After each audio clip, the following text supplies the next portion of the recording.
خوش آمدید ناظرین. ہم اس سے پہلے بات کر رہے تھے حقوق العباد کے حوالے سے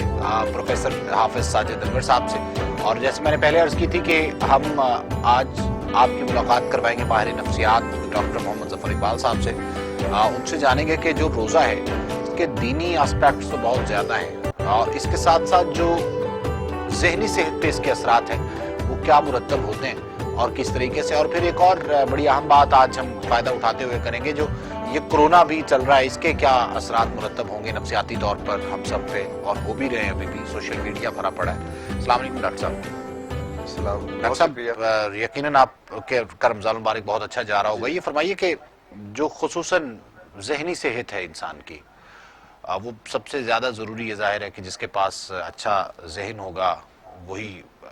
ترقی کر سکتا ہے، وہی اچھا سوچ سکتا ہے، وہی شعور رکھ سکتا ہے، اس کی یادداشت بھی اچھی ہوتی ہے. تو یہ جو روزہ ہے اس کے ذہنی صحت پر کیا اثرات ہیں؟ صبح سے شام تک بھوکا رہنا ہے اور تمام احکام کی پابندی بھی کرنی ہے. جی بہت شکریہ. ذہنی صحت کے حوالے سے یہ ہے کہ اس کی اہمیت کا اندازہ آپ اس بات سے لگائیں کہ عالمی ادارہ صحت جو ہے اس کے مطابق یہ ہے کہ there is no health without mental health, کہ کوئی صحت کا تصور ہی ممکن نہیں ہے ذہنی صحت کے بغیر. تو اندازہ کریں کہ ذہنی صحت کا جو اہمیت کا اندازہ آپ اس بات سے لگا سکتے ہیں. اب دوسری بات یہ ہے کہ روزے کے حوالے سے اگر ہم بات کریں کہ روزے کا ذہنی صحت کے حوالے سے اس کے اثرات کیا ہیں، تو روزے میں آپ دیکھیں کہ ایک جو اس کا ایک بنیادی اگر لغوی مطلب جو اگر صوم کا اگر ہم دیکھیں نا، اس کا مطلب ہے رک جانا. ہم رک جاتے ہیں ایک خاص ٹائم فریم میں ان چیزوں سے، نہ صرف وہ جو چیزیں منع کی گئی ہیں بلکہ وہ چیزیں جو حلال ہیں، جو طیب ہیں، جن کی ہمیں عام حالات میں پرمیشن ہے، ہم ان تمام معمولات سے اور تمام اپنی ان ایکٹیویٹیز سے رک جاتے ہیں. اور یہ جو ہمارا رکنا ہے یہ ہم پہ کوئی امپوز نہیں کیا جاتا، ہم خود اپنی ول کے ساتھ، اپنی مرضی کے ساتھ اس میں انگیج ہوتے ہیں. اب ذہنی حوالے سے اس کے کیا اثرات مرتب ہو سکتے ہیں؟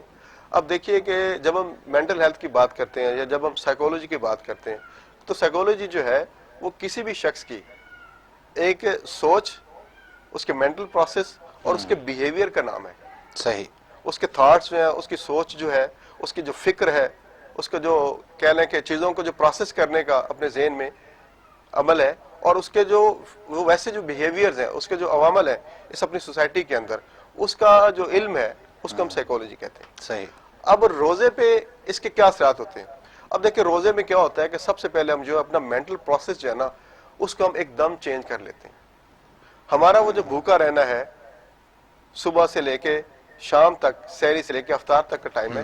اپنے ہم اس بھوکے رہنے کا جو تصور ہے اس کو ہم کنیکٹ کرتے ہیں ایک ذات باری تعالیٰ سے، اللہ جل شانہ سے، کہ ہم یہ جو کام کر رہے ہیں، یہ جس عمل سے ہم گزر رہے ہیں،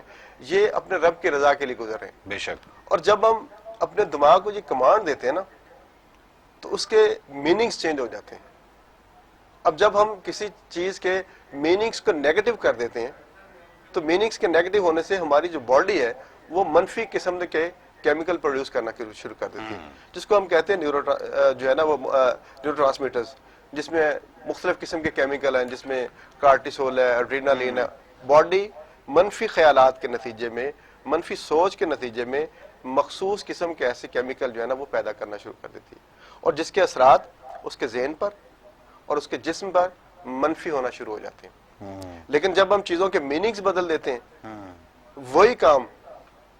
جو بھوکا پیاسے رہنے والا اگر کسی شخص کے لیے عام حالات میں روزے کے علاوہ اگر کوئی فاقہ کرتا ہے یا کسی کے حالات برے ہیں، اس کو کھانے پینے کو میسر نہیں ہے، اس کی پاورٹی ہے، اس کے اور مسائل ہیں جس کی وجہ سے وہ بھوک کا شکار ہے، تو اس کے اثرات جو اس کے ذہن اور جسم پر ہوں گے وہ منفی ہی ہوں گے، کیونکہ اس کے ساتھ جو چیزیں اس نے ایسوسیٹ کی ہوئی ہیں وہ منفی ہیں.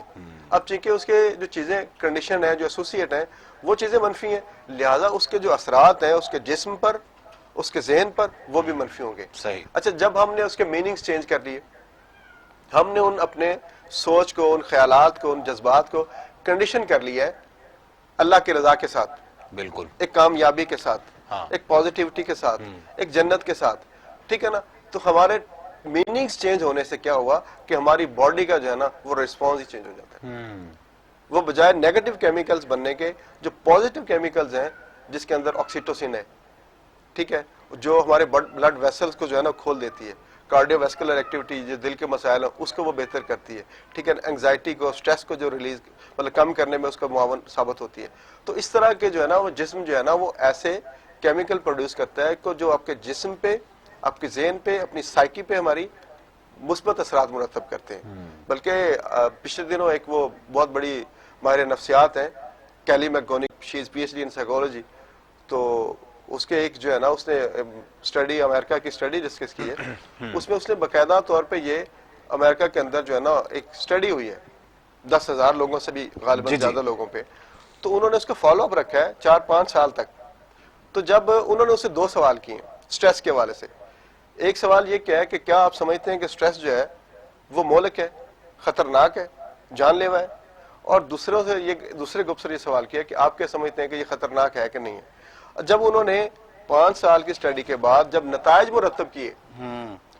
تو سر وہ آپ حیران ہو جائیں گے کہ جب نتائج مرتب ہوئے تو جن لوگوں کا یہ خیال تھا کہ وہ جو سٹریس ہے، جو ذہنی دباؤ ہے، تناؤ ہے، پریشانی ہے، جن کے میننگز بلیف سسٹم یہ تھے، ان کے اندر مورٹیلٹی ریٹ جو ہے، ان کی ڈیتھ کا جو تناسب ہے وہ 43% تھا سٹریس کی وجہ سے. سٹریس کی وجہ سے. جن کا یہ ماننا تھا کہ سٹریس جو ہے وہ جان لیوا ثابت ہو سکتا ہے، جو مہلک ہے. اور جن لوگوں کا یہ بلیف سسٹم تھا کہ سٹریس جو ہے وہ جان لیوا نہیں ہے بلکہ یہ تو باڈی کے ایک نارمل نیچرل ریسپانس فینومینا ہے کہ جب ہم پریشان ہوتے ہیں تو باڈی جو ہے نا ایک نیچرل وے میں، فطری وے میں اس کو کوپ کرنے کے لیے، اس کو مینج کرنے کے لیے رسپونڈ کرتی ہے. لہٰذا یہ کوئی خطرناک چیز نہیں ہے، یہ ہر ہیومن بینگ کے ساتھ ہوتا ہے اور یہ نیچرل ہے. ایسے لوگوں کے اندر وہ جو کارڈیو ویسکولر پرابلم تھے یا اس طرح کے جتنے بھی مسائل ہیں جو سٹریس کی وجہ سے ہوتے ہیں، ان کا مورٹیلٹی ریٹ 0 تھا. صحیح. اب ہم کرونا کے حوالے سے اب اسی کو اگر ہم اس پہ امپلیمنٹ کریں، اب دیکھیں کرونا جو ہے نا اس کا آپ دیکھیں اس وقت تقریباً پوری دنیا جو ہے نا کوئی شخص اس کے خوف سے، اس کے ذہنی تناؤ سے نہیں بچا ہوا. اور اس کی وجہ کیا ہے کہ ہم جب کرونا کی بات کرتے ہیں نا سر، تو کرونا کے ساتھ ہی ہمارے جو ذہن میں جو خیال آتا ہے نا وہ خیال آتا ہے موت کا، دہشت کا. اس کا کوئی کیور نہیں ہے. پھر اس کے جو کہہ لیں کہ جو آخری رسومات ہیں، اس کو جو اس کی تدفین کا جو پروسیس ہے وہ اتنا پینفل ہے کہ جب کوئی شخص اس کو امیجن کرتا ہے تو وہ کرونا ہونے سے پہلے کیونکہ اس کے خوف سے جو ہے نا اس کی حالت غیر ہو جاتی ہے. تو یہ کیا ہے کہ اس کی جو پرسیپشن ہے وہ اس کے لیے اس کی ذہنی صحت کو بہت بری طرح تباہ کر رہی ہے. اور اسی لیے ہم کہہ سکتے ہیں کہ وہ جو پوسٹ کرونا ورلڈ ہوگی نا، جس کرونا کا جب فیز اللہ کرے کہ ختم ہو جائے، تو اس کے ختم ہونے کے بعد جو دنیا ہوگی اس کے اندر ذہنی مسائل جو ہے نا اس کی شرح میں یہ سمجھتا ہوں کہ باقی تمام مسائل سے بڑھ جائے گی. اچھا. ہاں جی. اور اس کی وجہ یہی ہے کہ اب دیکھیں نا کہ یہ کسی خطے میں، کسی ملک میں نہیں ہے بلکہ پوری انسانیت اور پوری دنیا جو ہے نا اس وقت اس کا جو خوف ہے، اس کا جو سٹریس ہے، انگزائٹی جو ہے اس سے 2 چار ہے. اور ایک اور جو ہے نا میں آپ کو بتاؤں کہ جب ہم سٹریس کی بات کر رہے تھے، خوف کی بات کر رہے تھے، کرونا کے حوالے سے جو بات کر رہے تھے، ایک باقاعدہ ڈسپلن ہے، ایک فیلڈ ہے جس کو ہم کہتے ہیں سائیکو نیورو ایمونالوجی. ٹھیک ہے. کہ کیسے آپ کا سوچ، آپ کا سٹریس، آپ کے جذبات، آپ کی فکر، آپ کے احساسات جو ہیں وہ آپ کے نروس سسٹم پہ، آپ کے دماغ پہ اثر انداز ہوتے ہیں، اور کیسے آپ کا دماغ جو ہے وہ آپ کی قوت مدافعت کو جو ہے نا وہ افیکٹ کرتا ہے. ٹھیک ہے. اب دیکھیں جتنا ہم یہ خوف زدہ ہمارا یہ سارا انوائرمنٹ ہو گیا نا، تو اس سے کیا ہوا کہ ہماری جو قوت مدافعت ہے وہ بہت بری طرح متاثر ہوگی. اور اس کا جو ٹریگر کرنے کا جو فیکٹر ہے اور اس کا جو باٹم لائن ہے وہ یہ سٹریس ہے اور یہ خوف ہے کرونا کا. تو ماہ رمضان کے حوالے سے اور روزے کی برکت سے جب ہم اپنے میننگز اور اپنا یہ بلیف سسٹم اس طرح چینج کر لیں گے اللہ کی رضا کے لیے سارا، اور ہمارا یہ پروسیس ہو جائے گا، تو اس سے کیا ہوگا کہ ہمارے میننگ کے چینج ہونے سے ہمارا جو سٹریس کا ریسپانس ہے وہ بدل جائے گا، اور جس سے ہم بڑے بہتر انداز سے نہ صرف اوور آل جو خوف ہے، انگزائٹی ہے، ڈپریشن ہے، سٹریس ہے، اس کو کوپ کرنے میں روزہ مددگار ثابت ہوتا ہے. ٹھیک ہے. بلکہ اس کے ساتھ ساتھ کرونا کے جو اس وقت سینیریو میں ہم پھر رہے ہیں، جو پوری دنیا جس میں اس وقت مبتلا ہے، وہ اس کو مینج کرنے میں اور اس کو کاؤنٹر کرنے کے حوالے سے روزہ ایک زبردست قسم کا ٹول اور ویپن کے طور پہ میں سمجھتا ہوں، ایک ریمیڈی کے طور پہ جو ہے نا وہ اس وقت میں کہتا ہوں اس کو استعمال کیا جا سکتا ہے. اور روزہ ویسے بھی صرف مسلمانوں میں نہیں، جتنی بھی کہہ لیں کہ اقوام میں جتنی بھی امتیں ہیں سب میں ہے، کسی نہ کسی فارم میں روزے کا تصور ہے. بالکل صحیح ہے. اچھا یہ فرمائیے کہ جو رمضان المبارک ہے اس میں اکثر روٹین چینج ہو جاتی ہو ہی جاتی ہے، مطلب روٹین چینج اکثر سے مراد کچھ ایسے لوگ ہیں جو رات کو نہیں سوتے، اور بہت سے ایسے لوگ ہیں جیسے ہماری فیلڈ ہے کہ جس میں ہماری عادت ہے کہ رات کو 1-2 بج جاتے ہیں، تو سحری کا ٹائم ہوا تو سحری کے بعد نماز پڑھی اور پھر سو گئے، بعض اوقات نیند ڈسٹرب ہو جاتی ہے، بہت سے لوگوں کی ہوتی ہے، تو سارا دن ایک سٹریس ہوتا ہے، تو یہ کیا سائیکولوجیکل پرابلم ہے یا اس کو ٹیکل کیا جا سکتا دیکھیں جی، یہ جو آپ مطلب جیسے آپ نے فرمایا نا کہ جن لوگوں کا اسکیجول اس طرح کا ہے، ہاں جن کے نیچر آف جاب ایسی ہے کہ ان کے نیند کے اوقات اور باقی جو چیزیں ہیں نا وہ ڈسٹرب ہو جاتی ہیں، تو میں اگر اس پہ کہوں کہ اس کے ذہن اور جسم پہ اثرات نہیں تو میرا خیال یہ غلط ہوگا، اس کے بہرحال اثرات ہوتے ہیں۔ ہوتا یہ ہے کہ جیسے ہمارا ایک کلاک ہوتا ہے نا جی جی جس سے ہم اپنا وہ ٹائم سارا، اس طرح ہمارے جسم کے اندر نا ایک نیچر نے جو نا کلاک رکھا ہے جس کو ہم کہتے ہیں بایولوجیکل کلاک، سکارڈیم ریدم بھی اس کو کہتے ہیں۔ اچھا ہاں جی، وہ جو کلاک ہوتا ہے وہ اس کے مطابق ہم نے اپنی نیند کو، اپنی بھوک کو جو ہے نا جسم کو اس نے نا ایڈجسٹ کیا ہوتا ہے، ٹھیک ہے۔ اور جب ہم اپنی روٹین کو اس طرح ڈسٹرب کر لیتے ہیں تو ہمارا وہ جو کلاک ہے، وہ جو ہمارا بایولوجیکل کلاک ہے جو ہمارے مائنڈ کے اندر فٹ ہے، وہ کہہ لیں کہ اس کی سیٹنگ جو ہے نا وہ ڈسٹرب ہو جاتی ہے، اور جب وہ ڈسٹرب ہوتی ہے تو لا محالہ ہمارے جسم پہ اور ہمارے جو ہے نا وہ ذہن پہ اس کے اثرات مرتب ہوتے ہیں۔ اب اگلا سوال ہے اس کو کاؤنٹر کیسے کیا جائے؟ جی جی اب بہت سی چیزیں ہوتی ہیں کہ آپ اس کو بہت سارے مسائل کو، بہت ساری چیزوں کو ہم 100% کر سکتے ہیں اور بہت ساری چیزوں کا 100% نہیں کر سکتے، ہم اس کو مطلب میکسیمائز کر سکتے ہیں، جتنا بہتر کر سکتے ہیں کر سکتے ہیں۔ اس میں یہ ہے کہ ایک تو یہ نیند کے اوقات اگر آپ کو فرض کریں کہ اس طرح روٹین ڈسٹرب ہوگی تو آپ کوشش کریں کہ مختلف پیچز کی صورت میں جب بھی آپ کو موقع ملتا ہے آپ کم از کم 24 گھنٹوں میں کچھ 6 سے 8 گھنٹے جو ہے نا اس کی نیند کو پورا کریں، ٹھیک ہے۔ اور باقی جو ہے نا وہ اپنی کوئی مطلب جیسے ہیلدی ایکٹیویٹیز میں کوئی ایکسرسائز اور اس طرح کی چیزیں کریں کہ تاکہ آپ کی جو ذہنی صحت ہے وہ جو آپ کے نیند کے اسکیجول کی وجہ سے اور آپ کی جو Disturb ہے۔ جسمانی صحت ڈسٹرب ہو رہی ہے ہم اس کو مطلب کوپ کر سکیں۔ اچھا سر، یہ جو روزے ہیں، یہ رمضان المبارک ہے، اس میں جو روٹین چلتی ہے جیسے آپ نے بتایا کہ ہم میسج بھیجتے ہیں اور کمانڈ دیتے ہیں دماغ کو اور اس کمانڈ پہ عمل درآمد ہوتا ہے، تو جب کمانڈ کیسے بھیجنی چاہیے، یہ تذبذب کا شکار ہونا چاہیے انسان کو یا نہیں، یا جو فیصلے انسان بعد اوقات ہم کہتے ہیں کہ اس میں ڈیسیژن پار نہیں ہے، تو اس کی ریزن کیا ہوتی ہے، کن کمزوریوں کی بنا پہ ہم ڈیسیژن نہیں لے پاتے، کن کمزوریوں کی بنا پہ ہماری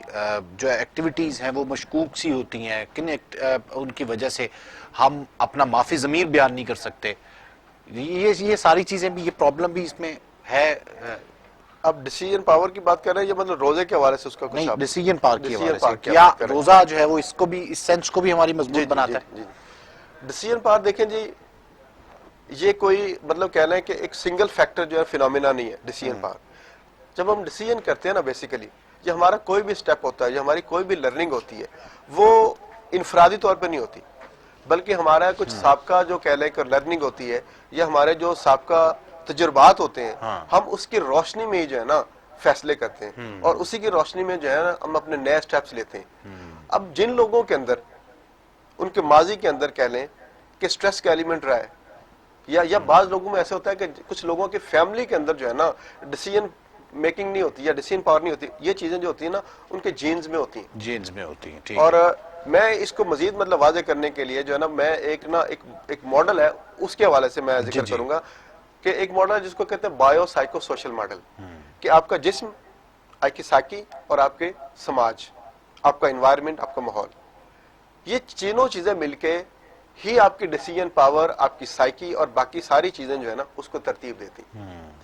اب جو آپ کا بایولوجیکل بیس ہے اس میں یہ ہے کہ آپ کے جو جینز ہیں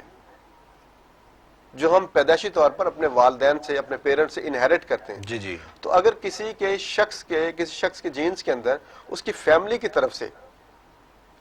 یہ ٹینڈنسیز ہیں کہ ان کے اندر سائیکولوجیکل پرابلم، انگزائٹی کا، ڈپریشن کا، سٹریس لیول جو ہے نا وہ زیادہ ہے، وہ پرون ہے، ان کے اندر یہ ٹینڈنسی زیادہ ہے، تو لا محالہ وہ اپنے پیرنٹس سے یہ ساری چیزیں تھرو جینز انہیرٹ کرے گا۔ صحیح ہے۔ ٹھیک ہے، اگر اس نے یہ چیزیں انہیرٹ کر لیں اور اس کے ساتھ ساتھ اس کو انوائرمنٹ بھی ایسا دیا گیا، اس کی نیچر آف جاب کے لیے ایسی دی گئی یا اس کے سرکمسٹانسز ایسے ہو گئے جس کے اندر سٹریس جو ہے نا وہ بڑا ڈومیننٹ ہے، تو دوسرا فیکٹر جو ہے نا اس نے بھی آ کے اس کی ڈیسیژن پاور کو افیکٹ کیا۔ اب تیسرا یہ کہ اس کے ماضی کے ایکسپیرینسز ہیں، اس نے جو پہلے ایکسپیرینس کیے ہیں، اس نے جو فیصلے لیے ہیں اپنی زندگی میں، کیا وہ جو فیصلے لیے ہیں اس پہ وہ نادم ہے؟ یا اس نے بڑے سالڈ فیصلے لیے کہ جس سے اس نے اپنی سائیکی کو اور بوسٹ کیا ہے, صحیح, اس کے اندر جو ہے نا وہ اپنے کہہ لیں خود اعتمادی اور بڑی ہے. تو اگر تو اس کے جو سابقہ فیصلے ہیں اس سے اس کی ندامت میں اضافہ ہوا ہے اور اس کو لگا ہے کہ اس کے جو فیصلے وہ غلط ہے, تو اس کے بعد جو آنے والے وہ فیصلے کرے گا لا محالہ وہ بھی اسی کو روشنی میں کرے گا, کیونکہ اس کے جو موجودہ جو فیصلے ہیں اس کی سابقہ لرننگ کا, سابقہ جینیٹک پیٹرن کا اور اس کے سابقہ جو ہے نا سوشیو کلچرل انوائرمنٹ کا حصہ ہوگی, لہذا اس کے فیصلے ایسے ہو گئے. تو سر یہ بھی فرمائیے گا کہ جذباتیت اور غصہ, ہر بات پہ بھڑک جانا یا ہر کسی کو اپنا دشمن سمجھنا, یہ بھی ایک ہوتا ہے بعض اوقات, یا ہر کسی کو حاسد مان لینا, یہ بھی ہمارے معاشرے میں ہے پرابلم. تو یہ آخر کیوں ہے اور اس کا علاج کیسے؟ غصے کا سر اگر ہم دیکھیں نا اس کی فلسفی, اس کی کہہ لیں کہ اس کی فزیولوجی اگر ہم سمجھنے کی کوشش کریں تو بڑا سمپل ہے. غصہ ٹیکنیکلی تب ہوتا ہے کہ جب آپ میرے ساتھ ایگری نہیں کرتے. یہ کبھی نہیں ایسا ہوتا کہ میں جو کہہ رہا ہوں آپ میرے ساتھ ایگری کر رہے ہیں اور ویسے ہی ہو رہے ہیں جو میری خواہش ہے, کہ جو میں چاہتا ہوں میری مرضی کے مطابق سب کچھ ہو رہا ہے, تو پھر مجھے غصہ ایسا نہیں ہوتا. غصہ ہمیشہ تب آتا ہے کہ جو آپ چاہ رہے ہیں یا جس طرح کے نتائج یا جس طرح کا رسپانس یا رد عمل آپ کا ڈیزائرڈ ہے, اگر وہ آپ کو رسپانس آپ کے ڈیزائرڈ رسپانس کے مطابق نہیں ہوتا تو آپ اپنا ٹیمپرامنٹ لوز کر دیتے ہیں اور آپ غصہ کرنا شروع کر دیتے ہیں. ٹھیک ہے, ٹھیک ہے, تو یہ تو غصے کے کہہ لیں کہ اس کا فینومینا ہے. ٹیمپرامنٹ کو کیسے اسٹرانگ, ٹھیک ہے نا, اب اس کو مینج کیسے کیا جائے. اب مینج کرنے کے لیے آپ یہ ذہن میں رکھیں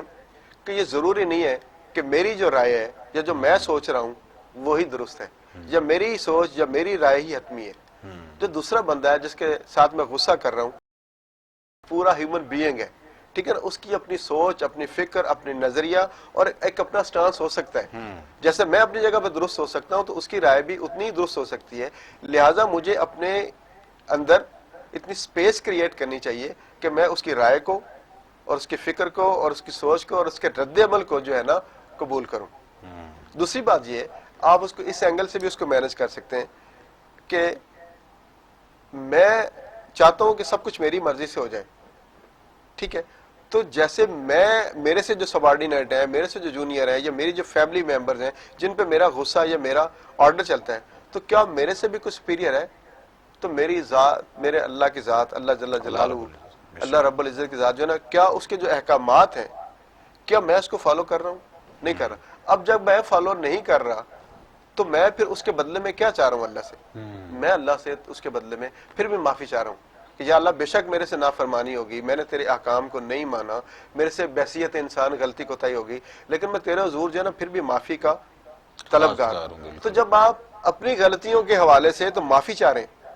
اور جو آپ کے سامنے لوگ ہیں آپ ان کو معاف کرنے کی بجائے آپ ان کو غصہ دیتے ہیں. صحیح, ٹھیک ہے, بہت اس طرح کو ریلیٹ کر کے جو ہے نا اپنے غصے کو. بہت بہت شکریہ آپ کا